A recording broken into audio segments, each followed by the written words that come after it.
Price God. ஒரு தீர்க்கதரிசி கர்த்தரின் நாமத்தினாலே சொல்லும் காரியம் நடவாமலும் நிறைவேறாமலும் போனால் அது கர்த்தர் சொல்லாத வார்த்தை. அந்த தீர்க்கதரிசி அதை துணிகரத்தினால் சொன்னான். அவனுக்கு நீ பயப்பட வேண்டாம். உபாகமம் 18:22.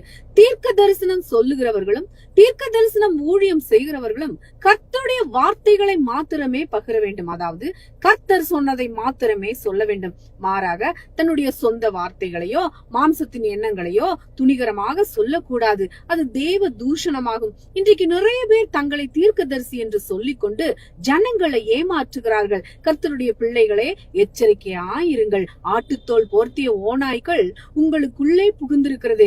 எரேமியா யூதாவுக்கு விரோதமாய் கர்த்தரின் வார்த்தையை உரைத்தான். அதனாலே எரிச்சலடைந்த பஸ்கூர் எரேமியாவை அடித்து அவனை கர்த்தருடைய ஆலயத்திலே பென்யமீன் மேல் வாசலில் இருக்கும் காவல் அறையிலே போட்டான். மறுநாளில் விடுவித்தான். அப்பொழுது எரேமியாவுக்கு கர்த்தருடைய வார்த்தை உண்டாகி, இதோ நான் உன்னையும் உன் எல்லா சிநேகிதரையும் பயத்துக்கு ஒப்பு கொடுக்கிறேன். உன் கண்கள் காண இவர்களின் சத்துருக்களின் பட்டயத்தால் விழுவார்கள். யூதா அனைத்தையும் நான் பாபிலோன் ராஜாவின் கையில் ஒப்பு கொடுப்பேன். அவன் அவர்களை சிறைப்பிடித்து 70 வருஷம் அவர்களை அடிமைகளாய் வைப்பான் என்றார்.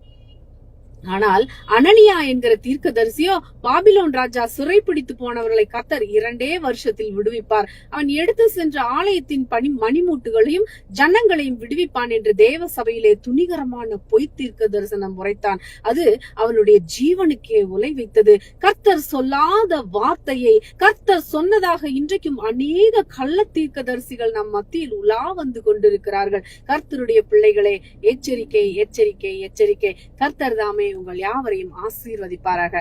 ஆமென். அல்லேலூயா. Praise God.